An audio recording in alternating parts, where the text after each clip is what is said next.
Dentro da tua geladeira tem muito frio ou pouco calor? E o que ondulatória tem a ver com frango assado? Tem ímãs no liquidificador?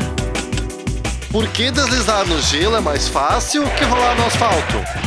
E afinal, que relação tem entre o espelho e o escuro? Complicou? Simplifísica.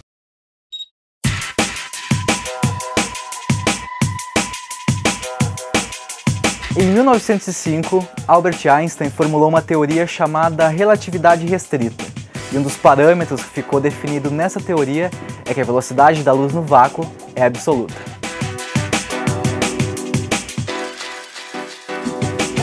Para o professor Jandir Miguel Hickman, do Instituto de Física da URGS, o fato da velocidade da luz ser absoluta no vácuo é tratado como um dogma pelas pessoas. E ele vai nos explicar tudo sobre as suas propriedades nessa edição do Simplifísica.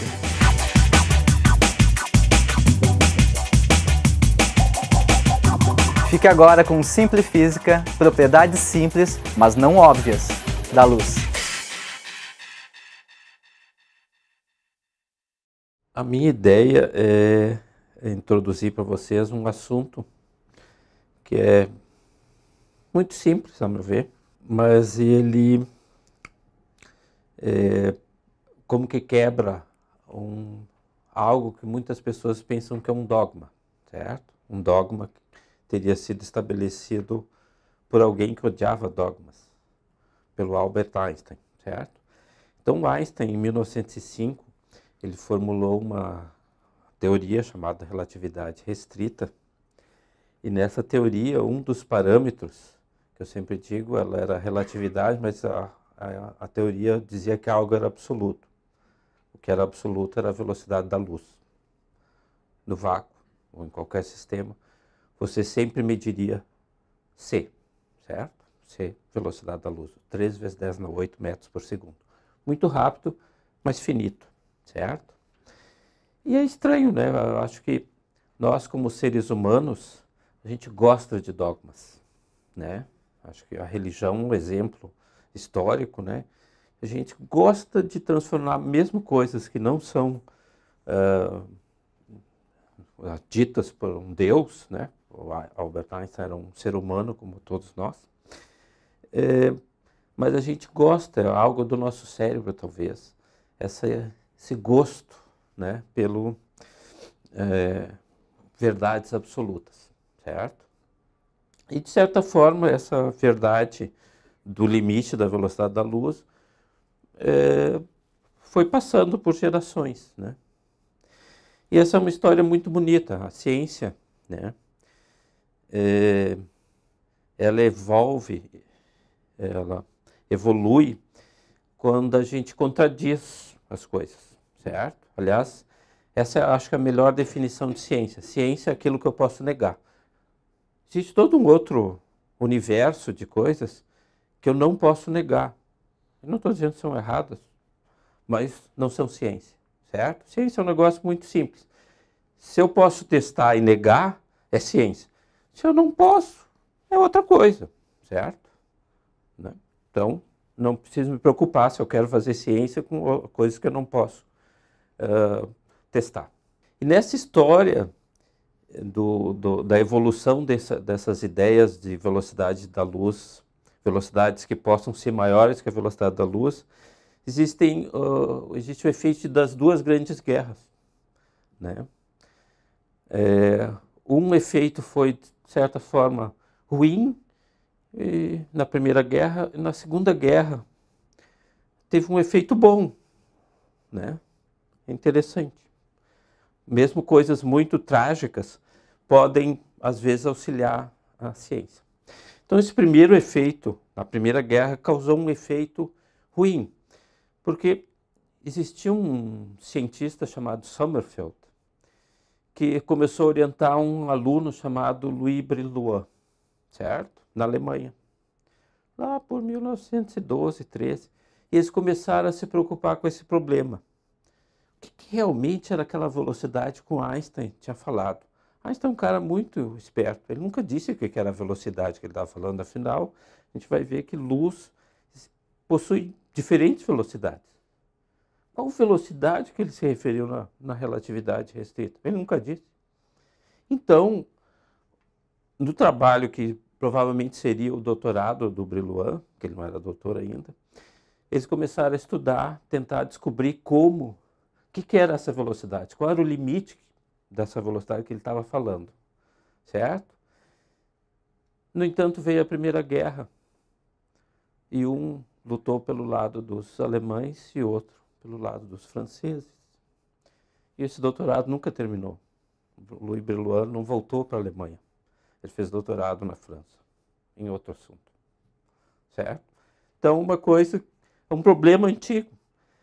Mas tinha um problema para eles. Faltava algo para eles realmente tratarem esse problema. E esse algo vai aparecer na Segunda Guerra Mundial. Isso eu vou falar depois, certo?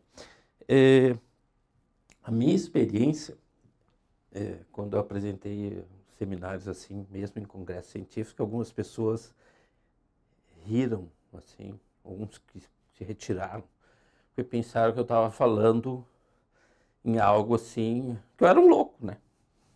Basicamente, o cara veio aqui contradizer o Einstein, né?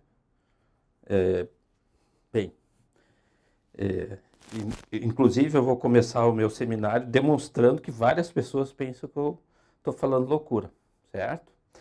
Então, para iniciar assim, eu vou mostrar o que eu estou falando, certo? Eu vou comparar isto, pulsos, esse envelope assim, aquilo ali, aquele vermelhinho, é um pulso, é um envelope, certo? Pode ser luz, pode ser pulso eletrônico, pode ser um monte de coisa. E eu vou ter o vácuo, é aquilo lá, ele se propagando no vácuo, na parte de cima. Aqui ele está se propagando com a velocidade da luz no vácuo, que é o 3 vezes 10 na 8. E eu estou lhe dizendo que é possível você ver aquilo ali, certo? Que eu posso criar um sistema em que o pulso, ele entra ali e ele vai mais rápido que no vácuo. Ou seja, aparentemente eu disse que a relatividade está errada, certo?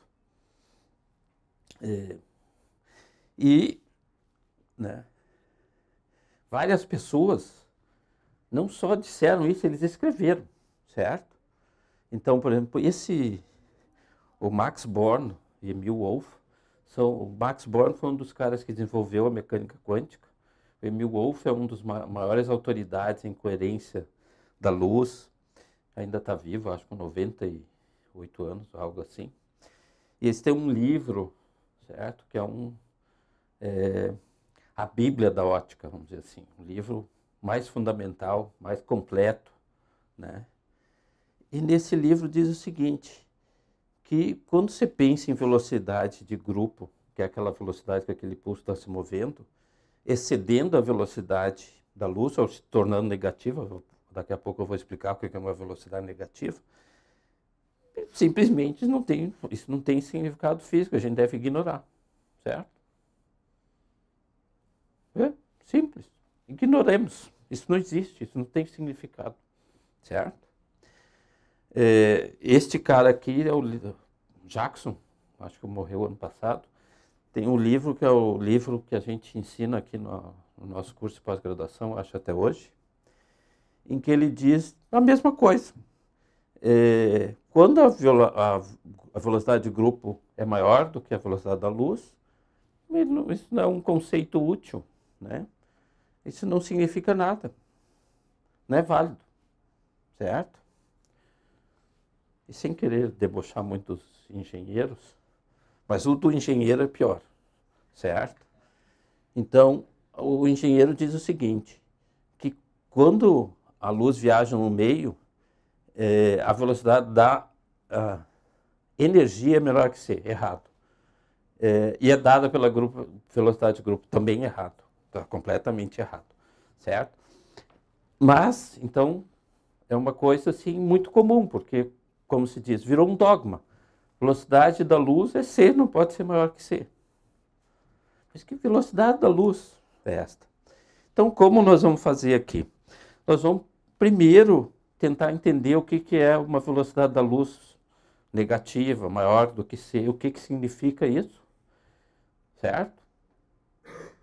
e vamos não se preocupar se isso existe ou não, por enquanto, certo?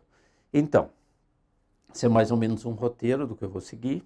Eu comecei com a motivação, vou falar dos conceitos, como é que eu chego nessas velocidades, e aí eu vou introduzir umas ideias bem diferentes, que não são comuns na literatura, porque, infelizmente, ou felizmente, eu as tive. E elas são algo não usual. Mas isso aqui é uma onda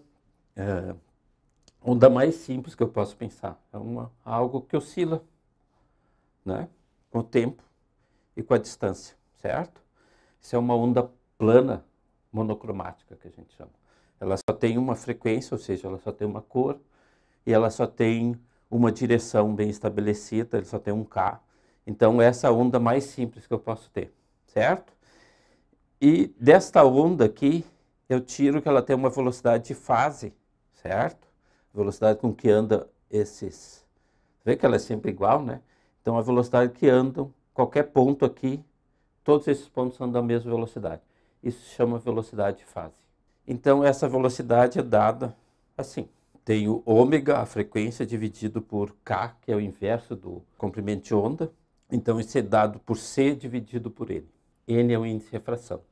Aí, todo mundo que vai aprender um pouquinho de ótica sabe que N é igual a 1 ou mais do que 1. N não é menor do que 1. Então, você veja que a velocidade de fase, ela vai ser, na pior das hipóteses, né, igual a C, se N é igual a 1.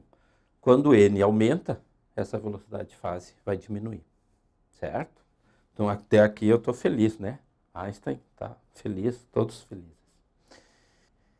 Mas o que a gente quer trabalhar é algo que não é a velocidade de fase. Eu quero a velocidade com que se move aquele ponto que eu mostrei lá no início, o pico, certo? Aquilo ali é a velocidade de grupo, certo? O que é velocidade de grupo? Quando eu adiciono essas ondas que eu mostrei, umas bem simplesinhas, mas adiciono, por exemplo, duas, eu vou notar o seguinte, que se eu somo elas, eu vejo um efeito de interferência. Aparece, além delas, aparece essa flutuação aqui. Isto aqui anda numa velocidade diferente da velocidade da fase. Isso anda na velocidade, chama de grupo, ou seja, de um conjunto, grupo que é um conjunto de frequências, certo? Então, isto é a velocidade de grupo, certo? Velocidade que vai andar isso aqui. Quando eu somo muitas e muitas frequências, eu consigo criar aquele pulso bonitinho, assim, que eu não vejo mais a oscilação, certo? Então, só para ter uma ideia, é possível você fazer uma conta aqui e tirar uma expressão para essa velocidade de grupo. Então, eu defino igualzinho que eu tinha antes, a velocidade da luz, velocidade de grupo, velocidade da luz, dividido por índice de refração de grupo agora, certo? Isto aqui depende das propriedades do material, certo? Se for vácuo, velocidade de grupo é igual à velocidade de fase, certo? Mas em outros materiais isso não necessariamente é verdade. Então, se eu olho essa expressão ali, certo? Para diferentes materiais, eu vejo que eu posso ter essas três situações aí.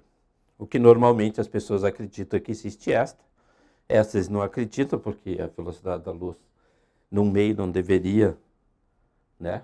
Já que o índice de refração é sempre maior do que 1, não deveria ter no meio a velocidade igual a da luz. E aqui tem uma situação em que a velocidade é maior, certo? Ou seja, por que ela é maior? Porque o pulso, eles entram juntos, né?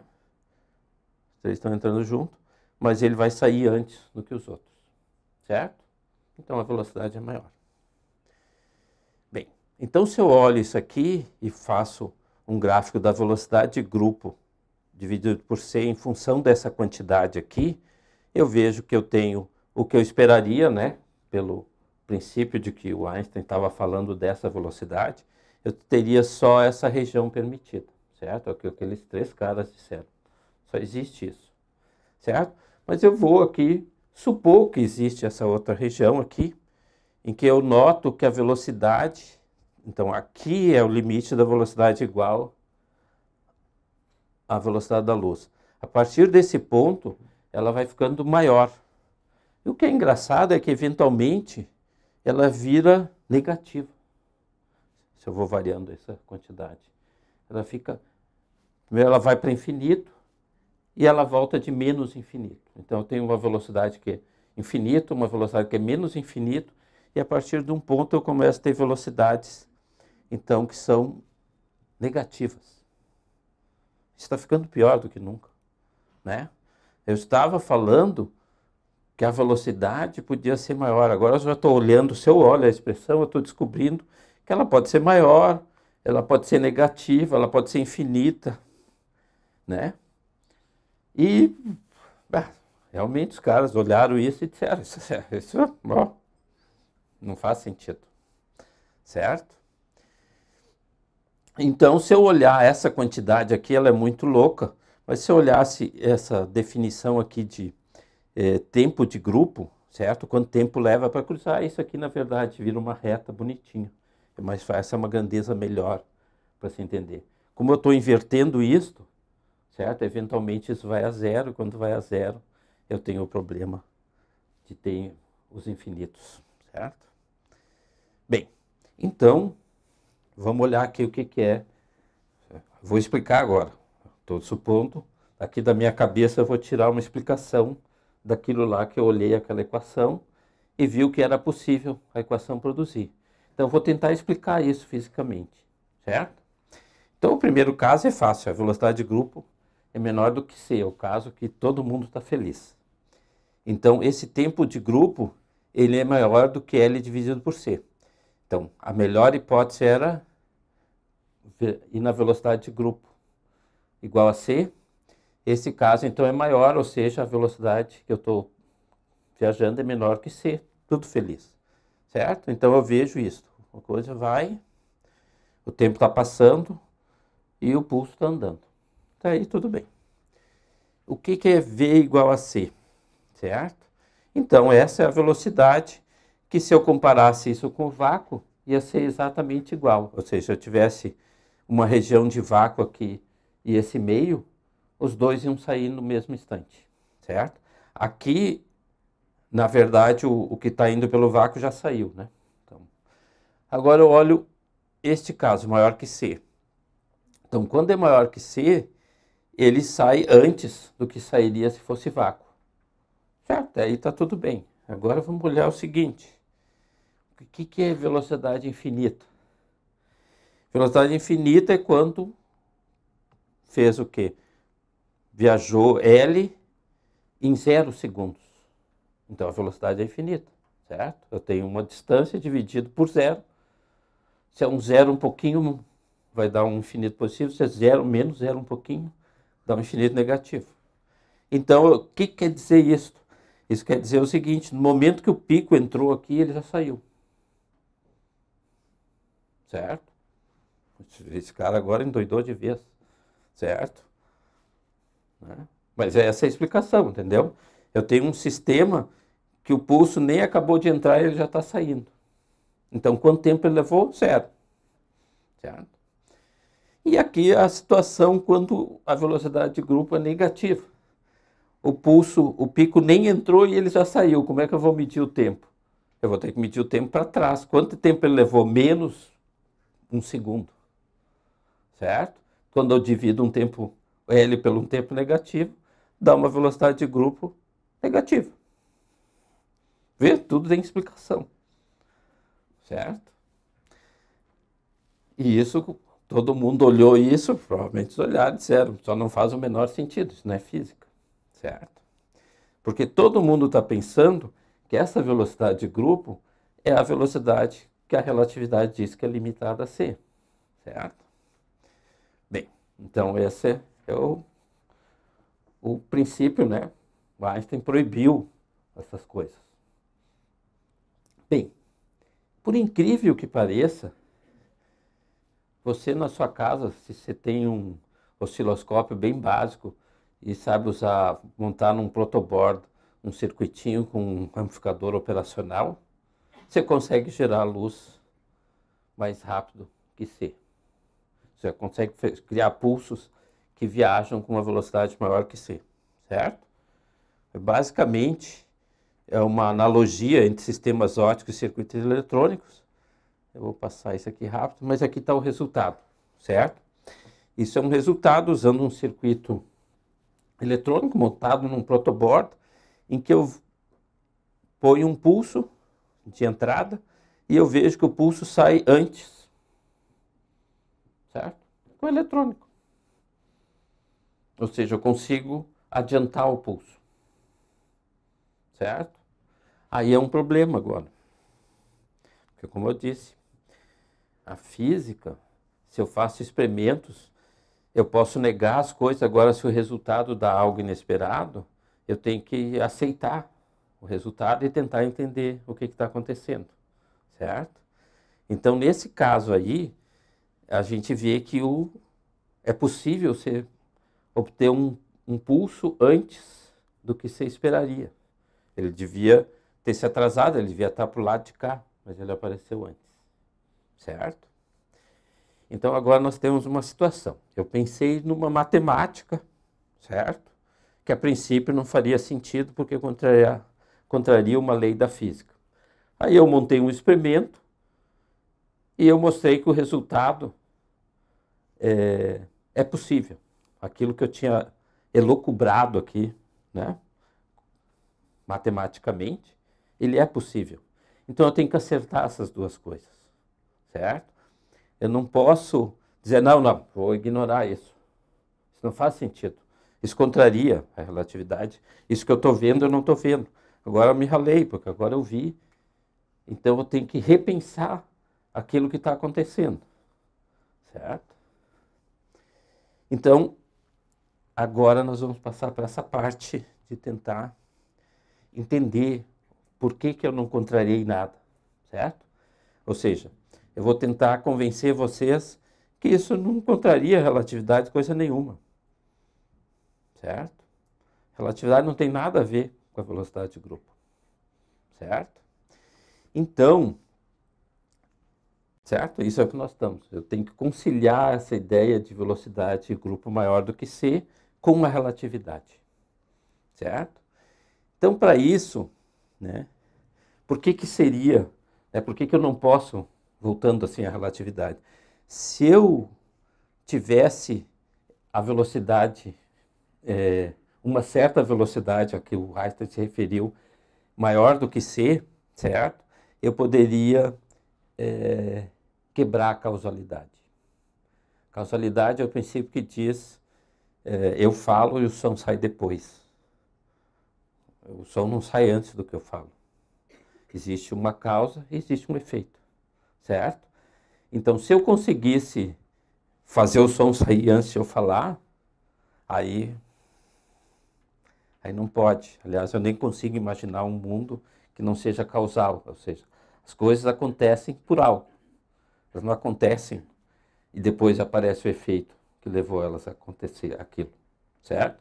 Então, e isso também, né, essa é uma das coisas. A outra coisa, que é uma violação da causalidade, eu conseguiria viajar para o passado, que a relatividade proíbe, certo? Eu posso ir para o futuro, mas eu não posso ir para o passado. Porque se eu for para o passado, eu vou violar a relação de causa e efeito. Eu vou estar lá antes de eu ter nascido, mas eu sou o efeito do que aconteceu. Então, é um problemão, certo? Então, esse é o problema, certo? Esse é o problema que a relatividade estabelece, que existe uma maneira de ordenar os eventos no mundo. Existem as causas, existem os efeitos, certo? Mas quando se referiu a isto, se falou num sinal. Então, o que é o tal do sinal? Né? Aí entra uma questão. Todas essas contas ali que eu mostrei, tudo aquilo, os resultados experimentais, tanto as contas que eu fiz, todas eu usei o maior padrão que eu conheço de matemática em física. Eu usei funções analíticas, certo? Eu uso funções analíticas o tempo todo, certo? certo? E aí vem a pergunta, mas o que é uma função analítica, certo? Então, só para você ter uma ideia, não, eu vou voltar nisso aqui depois. Então, a função analítica tem uma definição chata, que é a seguinte: eu posso, em qualquer ponto, que a função é analítica, escrever uma série dessa forma, que chama série de Taylor, e ela converge e é única. Por exemplo, um ponto que é infinito, ele não converge, então ele é um ponto não analítico. Mas eu posso ter, a gente vai ver em seguida, pontos não analíticos que não são tão óbvios. Mas então quer dizer que essa função aqui, certo? Se ela é analítica, todos os pontos têm uma série, certo? E elas convergem para um único número. Isso implica uma coisa interessante, né? Que se eu sei um ponto aqui da minha série, da minha função, eu sei a função inteira. Não existe informação numa função analítica. Qualquer ponto tem toda a informação sobre a função inteira. Certo? Isso é o que é ser analítico. Não existe nenhuma ruptura. Então, na verdade, não tem nada de novo aqui e aqui. É tudo igual. Tudo tem a informação sobre a função inteira. E este é a solução do meu paradoxo, certo? Porque se eu quero entender esse negócio que eu estou falando, eu tenho que ter, o sinal tem que ser algo que represente a informação, algo que eu possa construir que seja inesperado. A função analítica, ela não diz nada. Além do que, se eu pensar numa função analítica, ela tem que ser eterna. Ela tem que começar no menos infinito e ir até um tempo infinito, a mente atrás, né? Senão ela não é analítica. Então, essas funções que eu usei aqui, que a gente usa sistematicamente em física, elas, na verdade, não conseguem representar a informação que é a ideia do sinal. A informação é esse algo que acontece e eu não consigo prever. Certo? E na função analítica não tem como eu botar um ponto que represente algo que eu não sei. A função analítica é completamente estabelecida. Se eu olhar um ponto, eu sei ela inteira. O passado, o futuro. Certo? Na verdade, ela é uma grande idealização.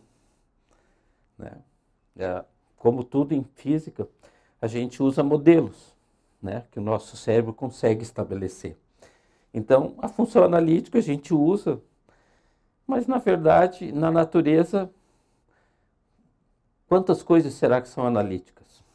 Então, o que existe é que os picos que eu vejo se locomovendo, na verdade, eles não têm nenhuma informação. A informação estava lá o tempo todo, certo? Então, o que eu estou vendo é simplesmente algo assim. Eu estou reordenando fazores e eu vejo esse avanço do pulso, mas essa informação sobre o pulso, ela estava aqui. Eu simplesmente criei um sistema que conseguiu criar o pulso em outro lugar, certo? Sem eu mandar informação nenhuma. Eu sabia que esse era o pulso. Então, o meu sistema, ele recria o pulso em outro ponto. Então, como se diz isso de uma forma elegante, assim, não existe uma relação causal entre os picos dos pulsos. Então, o que eu estou vendo saindo não é o efeito do pulso entrando. Na verdade, aqui, né, tinha uma função analítica que estava se estendendo sobre o meu sistema há muito tempo, certo? Ou seja, a informação já tinha chegado do outro lado há muito tempo. O que a minha caixinha fez aqui foi reconstruir o pulso, né? E absorver o outro, certo? E isto é a beleza do negócio. Eu consigo sistemas que sabem fazer isso, que sabem absorver o pulso e criar ele em outra posição. Mas informação não tem nenhuma. Ele usou a informação que já tinha entrado aqui, certo? vamos agora para a Segunda Guerra. Então, durante a Segunda Guerra, viveu um matemático chamado Schwartz. Ele era judeu. E quando a Alemanha nazista invadiu a França, ele teve que se esconder. Fugiu, parou de ir na universidade, coisa, e ele ficou sem o que fazer. Então, ele desenvolveu o que se chamou... ele desenvolveu uma teoria para algo que tinha sido proposto por um físico chamado Dirac, que ninguém entendia, nenhum matemático entendia. É a delta de Dirac, certo? O Dirac propôs, puxou assim do bolso, diga assim, eu vou propor que existe algo assim. Ele não fez conta de analiticidade, nada, simplesmente isso aqui funciona. Então, o primeiro cara a trabalhar com isso sistematicamente e conseguir explicar foi o Schwartz, certo? Schwartz fez uma teoria sobre funções especiais ou distribuições. E ele descobriu algo impressionante. Ele descobriu que é possível construir funções que são contínuas, mas que possuem pontos não analíticos. O que, quando eu fui apresentado esse negócio, eu pensei que era uma loucura também. Certo? Quem fez um curso de cálculo, em geral, quando eu fiz o curso, eu fiquei com a sensação de que continuidade, ou seja, continuidade infinitamente derivável, só existiam em funções analíticas, certo? Ou seja, eu posso derivar algo e ela é analítica, continua analítica, mas para isso eu tenho que ter continuidade da função. Mas, então, o que eu estou dizendo é que existem, certo? O Schwartz pensou, isso se conhecia, isso aqui foi o que o Sommerfeld tentou usar, certo? Mas isso aqui não é físico, certo? Ele tentou explicar o sinal como uma variação abrupta, né, da função. Isso não é físico, é muito difícil. Sempre vai ter uma ligação. Mas com o Schwartz ele mostrou que é possível você ter um ponto em que ele é completamente contínuo, tem todas as derivadas contínuas, mas neste ponto aqui eu tenho duas séries de Taylor. Eu tenho uma série de Taylor por aqui e eu tenho uma série de Taylor por aqui. Isso quer dizer que esse ponto, se eu estou olhando aqui, eu não consigo nunca prever o que vem do outro lado. Ou seja, este ponto no analítico é a minha informação, certo? Esse é aquilo, certo, que realmente vai representar algo, né, significativo. Então, o que eu quero? Eu quero isso. Eu quero um ponto. Então, eu venho aqui, por exemplo, com 0, e ele pode... Quando eu olho 0, eu olho a série de Taylor, ela diz o seguinte, vai ser sempre 0. Certo? Se eu olhar essa série aqui, olha aqui, é 0. Começou no 0, vai ser 0 para sempre. Mas esse ponto, certo? Aqui no analítico, ele vai permitir que depois apareça ou, por exemplo, isso aqui, que é uma função que eu vou associar ao 0, ou essa aqui é uma função que eu vou associar ao 1. Então, na verdade, né, aqui, se eu olho antes, eu nunca vou saber se eu vou ter um 0 ou se eu vou ter um 1. Então, esse ponto, ele representa a informação.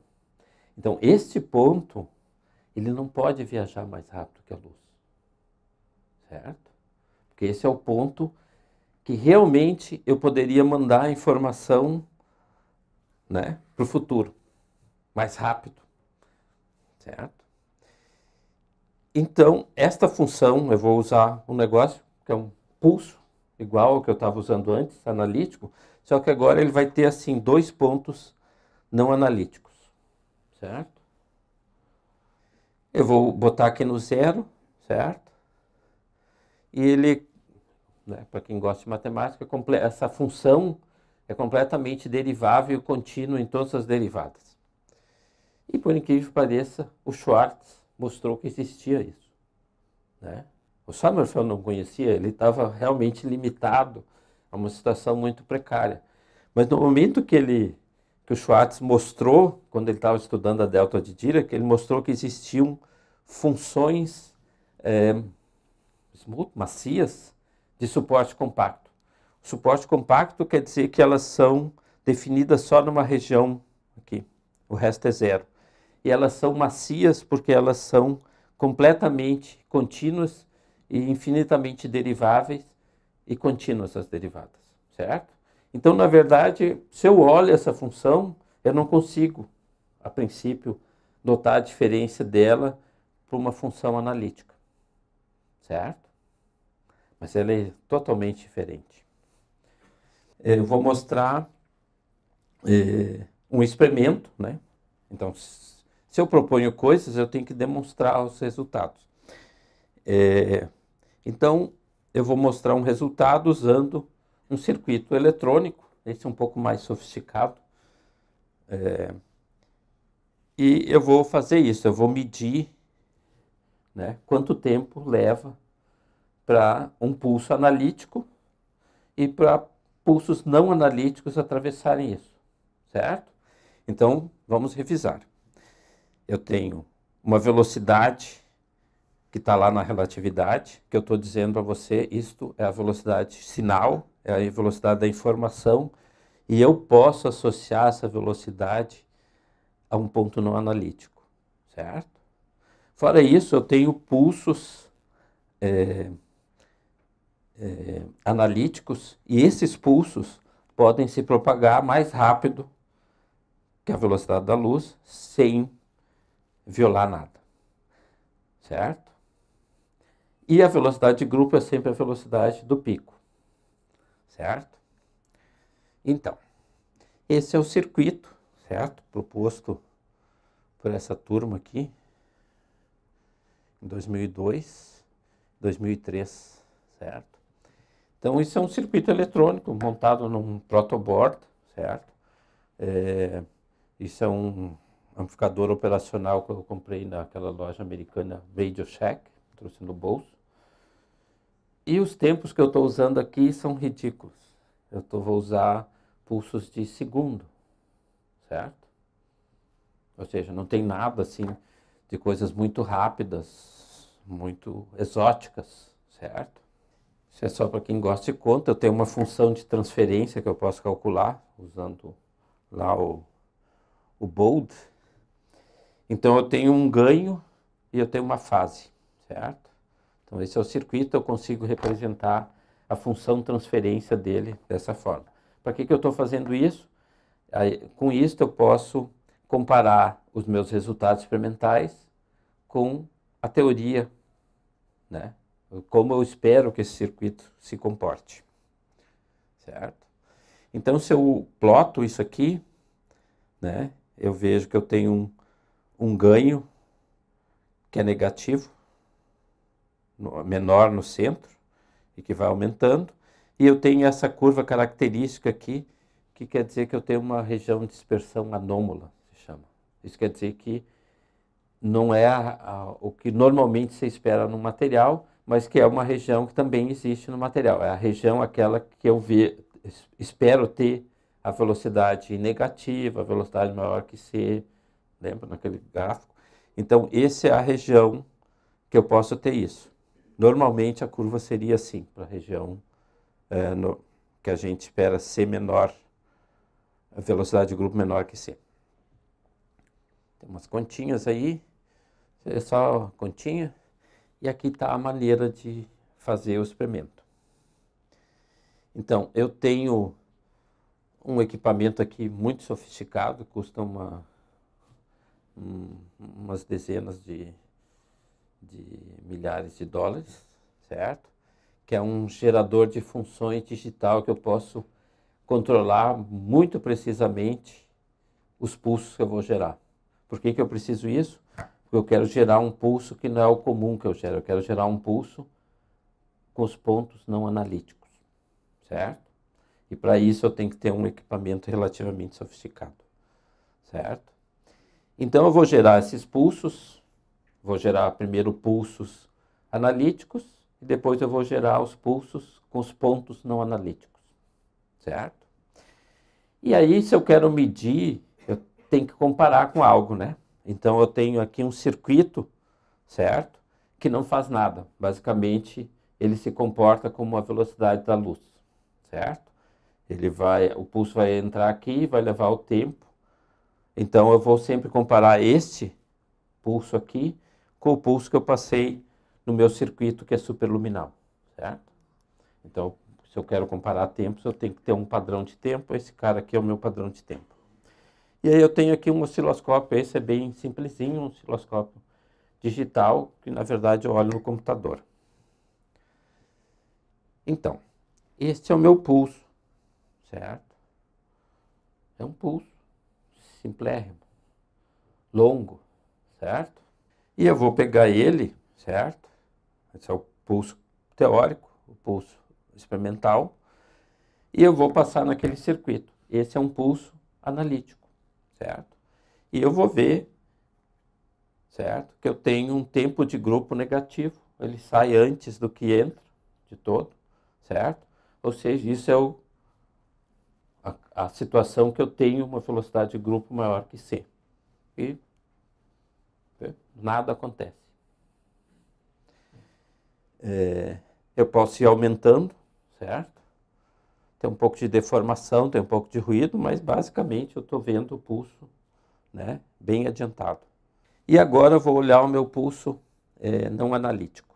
No entanto, agora eu vou ter, com o pulso com pontos não analíticos, eu vou ter uma contradição. Eu vou ter uma velocidade de grupo que é maior que C, mas eu tenho pontos que não podem viajar mais que C. E essa é a motivação do experimento. Ou seja, eu quero demonstrar que aqueles pontos, certo? Que têm a informação, eles não podem ir mais rápido que C. Mesmo que o pulso queira ir mais rápido que C. Então é uma situação legal, eu prendi um ponto. Ele está preso, ele só vai a C. E o pulso vai mais que C. Então vai acontecer algo muito estranho, né? E essa é a beleza da física experimental, né? Então, aqui está o experimento, o pulso gerado, e aqui está o teórico. Então aqui é a situação que eu estou colocando o pulso ali. Isso é o espectro do pulso, certo? Ele também tem espectro bonito, é todo bem comportado. Ele só tem esse probleminha de não ter analiticidade em todos os pontos. Então eu vou lá e vou girando, né? Na verdade, não giro, eu ponho uma sequência de circuitos, vou aumentando o número de circuitos que adiantam. Então eu começo a ver logo no início que o pulso começa a deformar. E eu vejo que esse ponto aqui, ele está preso. Ele não vai mais. Ó. Certo? Esse era o pulso original. Vê que está deformando, está ficando aqui íngreme, né? Isso em inglês chama steepening. Ele está virando um step, né? Um degrau. Certo? Ó, ele meio que bateu no coisa. E isso é interessante, ele é como que destruído pelo ponto não analítico. Certo? Então, isso aí, então, algumas pessoas dizem que não é fácil fazer física, mas física pode ser fácil, entendeu? Você usando circuito eletrônico, né? Tem um equipamento ali que não é o trivial, mas o resto é tudo trivial, não tem nada, né? Paciência, claro, né? Isso não é assim, no primeiro dia você vai lá e tira tudo, não. Tem que ir ajeitando o negócio. Mas, eventualmente, é possível você conseguir um resultado interessante e publicar numa revista que é relativamente conhecida, né? As conclusões. Então, nós mostramos que é possível propagar pulsos com velocidades de grupo maiores que a velocidade da luz, sem problemas. Mostramos que a relatividade restrita limita apenas a velocidade de propagação de informações, sinais, né? E mostramos que para descrever a informação precisamos de pontos não analíticos. Esses pontos não viajam mais rápido que a luz.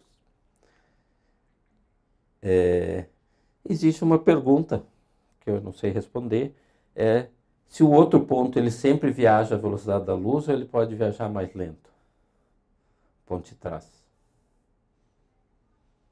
Porque isto, se ele sempre viaja à velocidade da luz, se eu botar isso num sistema que a velocidade de grupo é lenta, ele atropelaria o pulso. Eu veria o efeito ao contrário. Eu não acredito, mas existem pessoas que dizem que é assim. E aqui a minha conclusão filosófica é que quem acredita no livre-arbítrio, né?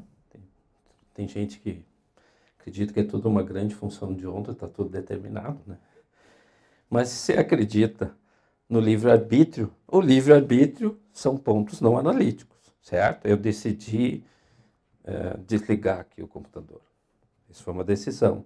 E este é um ponto não analítico, certo? Eu decidi apertar o botãozinho, certo? Ou seja, apesar de a gente usar as funções analíticas, certamente o mundo é muito melhor descrito por funções com pontos não analíticos, apesar de serem contínuas. Muito obrigado.